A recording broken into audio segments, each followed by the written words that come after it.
devrait pas trop compter sur ses ressources naturelles pour se développer. Il faut qu'il aille au-delà de cela.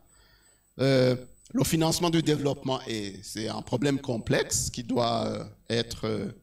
le financement doit provenir de plusieurs sources. Donc, je vais maintenant passer en revue certaines de ces autres sources. Et je pense que c'est ça qu'il faudrait, au niveau de la stratégie du pays, il faudrait vraiment penser à toutes les ressources.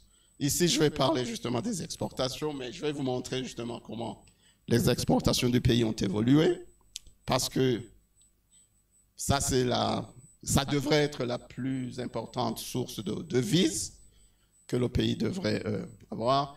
Bon, il y a les investissements directs étrangers, il y a la coopération internationale, et puis il y a les ressources internes, la mobilisation des ressources internes. Alors, les exportations, normalement, ça devrait être la source principale des devises dans n'importe quel pays.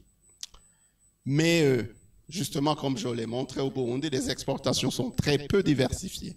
Il n'y a que le café, le thé et l'or. Okay? Et puis leur valeur, la valeur totale, les revenus, chute au fil du temps. Donc la capacité du Burundi à financer ses importations par les exportations ne cesse de se dégrader au fil du temps. Donc, à court terme, le pays ne peut pas compter non plus sur ses exportations pour financer son développement. OK? Voilà le graphique. La courbe bleue montre les exportations du Burundi. Voilà comment de 1970, elles ont chuté jusqu'à représenter presque rien. Le Burundi maintenant, les exportations du Burundi représentent très peu. Très peu. La courbe rouge, c'est les importations. Voilà que ça contraste avec la courbe bleue. Les importations ne cessent d'augmenter, même s'il y a des périodes où ça chute. Mais en général, ça monte. Et comment pourrait-on booster les exportations? Évidemment, il y a beaucoup de choses à faire. Si je dis juste quelques idées, il faut d'abord diversifier l'économie, parce que les exportations viennent de l'économie. Il faut que l'économie se porte bien. Il faut que l'économie soit diversifiée. Et puis, je pense qu'il faut développer le secteur industriel. Comme je l'ai dit il y a quelques minutes, on ne peut pas dépendre des matières premières. Il ne faut pas que le pays ne dépende que des matières premières, que des ressources naturelles. Donc, il faut développer le secteur industriel. OK? Et puis aussi le secteur des services, surtout les services de haute valeur. Je donne l'exemple du tourisme. Pourquoi est-ce que je parle du tourisme ici? Je ne sais pas si on se rend compte. Le tourisme, c'est comme une exportation. Parce que le touriste qui arrive, il vient avec des devises. OK? Vous n'allez pas faire autant de travail que l'exportateur doit faire si vous êtes capable d'attirer un touriste.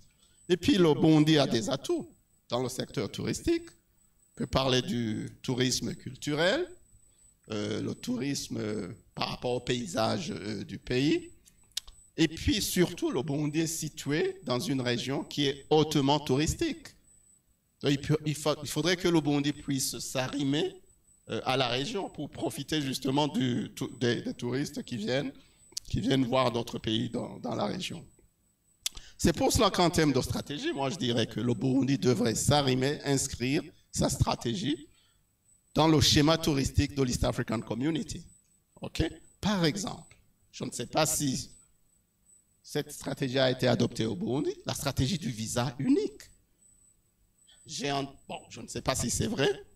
J'ai entendu parler que le Burundi aurait refusé d'adopter le visa unique, East Africa, pour des raisons que je ne comprends pas, alors que d'autres pays l'auraient adopté, peut-être à part la Tanzanie.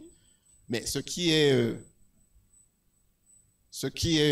intéressant, c'est que la Tanzanie, peut-être, n'a pas besoin de ce visa unique. Pas autant que le Burundi, en tout cas. Pourquoi? Parce que la Tanzanie a ses propres touristes. Moi, je vais tous les mois d'octobre à Arusha. Les avions sont bondés de touristes qui vont voir le Kilimandjaro, qui vont qui vont faire des safaris, parce que, c'est-à-dire, eux, ils ont leurs touristes qui vont en Tanzanie directement. Ce n'est pas la même chose que le Burundi. Le Burundi peut-être aura de la peine à mobiliser autant de touristes qui viennent visiter le Burundi, qui viennent visiter le pays. Alors, qu'est-ce que le pays devrait faire? En adoptant le visa unique, la personne qui vient visiter la Tanzanie ou le Kenya ou le Rwanda peut passer 2 jours au Burundi, ok? Peut venir faire 2 jours de tourisme au Burundi et puis repartir en utilisant le visa de l'East Africa qu'il aura. Alors, si la Tanzanie n'a pas besoin de ce visa unique, ce n'est pas la même chose pour le Burundi.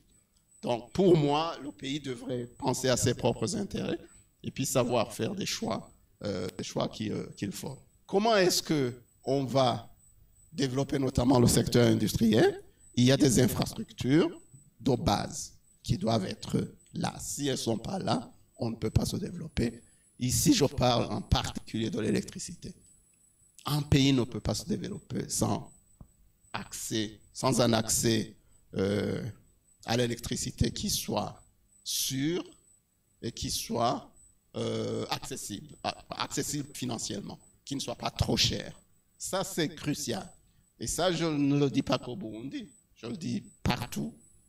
Or, le Burundi, quand vous regardez le Burundi, l'accès à l'électricité au Burundi, c'est un des derniers pays au monde où l'accès, bon, par rapport à la proportion de la population qui a accès à l'électricité. Donc, si je mentionne ce point, c'est que c'est crucial. Et puis, bon, évidemment, il y a d'autres choses, les routes, les chemins de fer, les ports, mais pour commencer, moi, je pense que ça, c'est crucial.